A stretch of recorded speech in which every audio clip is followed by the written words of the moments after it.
Assalamualaikum warahmatullahi taala wabarakatuh. Hari ini adalah hari yang ke-8. Kita berhari raya.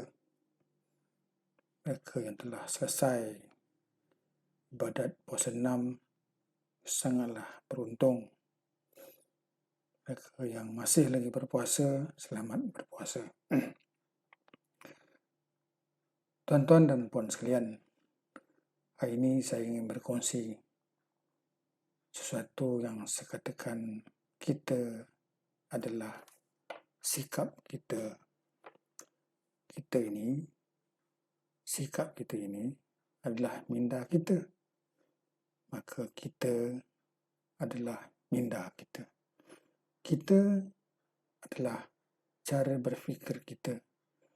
Maka pada setiap masa kita adalah apa yang kita fikirkan. Maksudnya bagaimana? Jika kita merasakan kita seorang yang miskin, maka tertutuplah segala keinginan kita. Ingin berumah besar, ingin berbelanja besar, seperti yang orang kaya lakukan.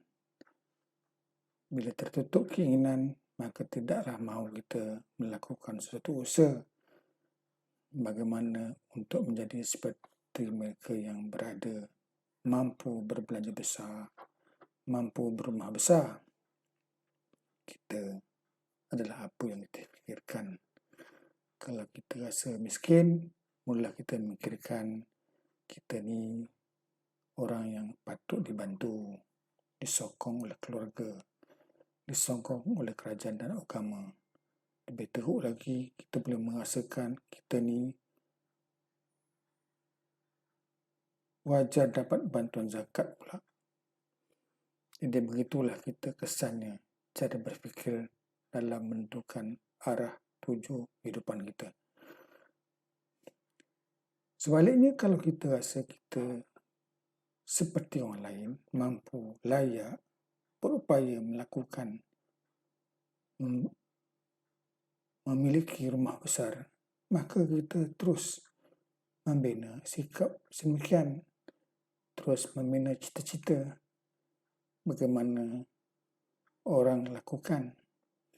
Mula kita merasakan kita juga wajar membantu oleh keluarga yang susah. Siapa saja yang memerlukan bantuan, walaupun sedikit, begitulah kita berfikir. Malah lebih jauh lagi, kita terpanggil untuk membayar zakat. Tuan-tuan dan puan sekalian, kita adalah apa yang kita fikirkan. Saya kata kita adalah alasan yang kita cipta. Kalau kita mahu, mulalah kita memikirkan bagaimana kita mahu melakukan. Sebaliknya, kalau kita tidak mahu, kita pun mencipta alasan tidak melakukan. Nak 1000 daya, tidak 1000 dalih. Begitulah kita. Kalau kita mencipta rasa takut, mula kita mencipta alasan berbagai sebab kenapa kita mesti takut. Sebaliknya orang lain tidak. Dia telah berjaya mencipta kenapa dia mesti berani. Dan tidak perlu takut. Tuan-tuan dan puan sekalian, saya katakan kita adalah minda separa sedar kita. Kita adalah cara bagaimana kita menapis maklumat yang kita terima. Kadang-kadang kalau tak suka tu kita padam je. Kalau kita bersifat tidak memenuhi pandangan orang, kita tidak peduli. Kita hanya pentingkan pandangan kita. Kita adalah meta program kita. Bagaimana kita berfikir, menapis, bertindak atas apa juga stimulus yang kita cerap. Orang tak ketawa, kita ketawa. Orang sedih, kita tidak. Inilah yang kita bina cara berfikir kita. Kita lebih teruk lagi, kita adalah kepercayaan kita. Apa yang kita percaya, itu yang kita lakukan. Kita tidak pernah melakukan sesuatu yang kita tidak pernah percaya. Jadi bergantung bagaimana kita membina kepercayaan diri. Tuan-tuan dan puan sekalian, kita adalah apa yang kita fikirkan. Kita adalah minda kita. Tetapi kita mesti beri laluan. kita juga mesti memberi laluan kepada orang lain berfikir tentang kita. Kita mesti memberi laluan orang lain memberi pandangan ke atas kita. Ia adalah apa dikatakan, kita adalah apa orang kata. Sebab tu kadang-kadang kita bila berumur melihat sejarah baru kita tahu menyesal kenapa melakukannya, kenapa tidak meminta pandangan orang. Siapa saja yang wajar. Tetapi bukanlah kita menyesal, sedih.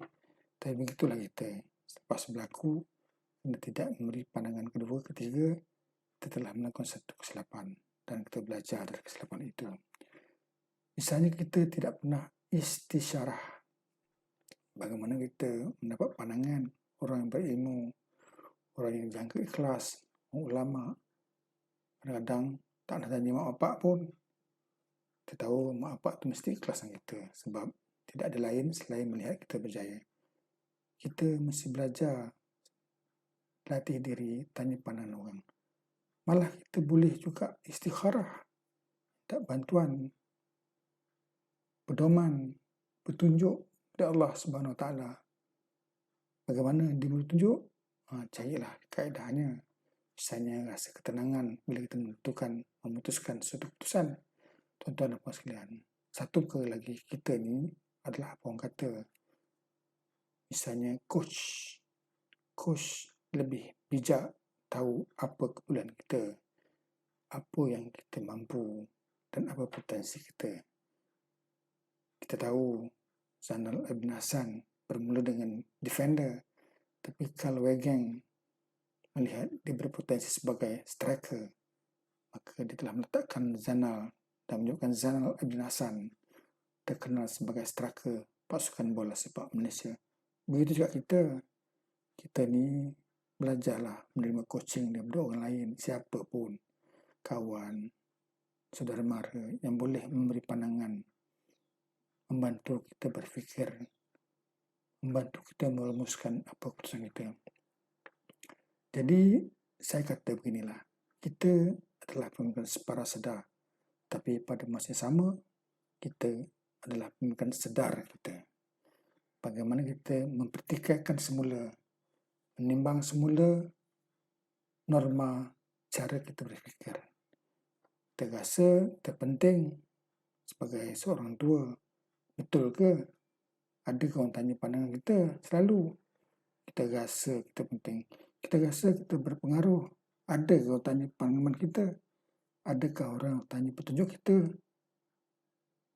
Anak-anak tanya ke pandangan kita? Tidak, kita tidak berpengaruh. Jadi kadang-kadang kita rasa VIP. Betul kita VIP? Orang peduli kita ke?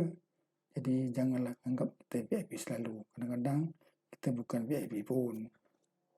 Kalau kita VIP, orang tak pernah anggap kita VIP, kita rasa kecil hati nanti. Tuan-tuan dan puan sekalian, saya suka katakan beginilah. Kita ni kena ada sensory acuity. Kecerdasan, ketajaman sensori melihat bagaimana melihat kita. Kita tahu bagaimana orang tak suka, kita tahu bagaimana orang sentiasa menghargai. Kita lalukan apa pandangan orang, ulasan orang. Kita hargai, raikan pandangan orang di samping kita mengutamakan apa yang kita fikirkan. Sekian, kita bukan saja berfikir, kita adalah apa yang orang lain fikir ke atas kita. Sekian, Assalamualaikum warahmatullahi wabarakatuh.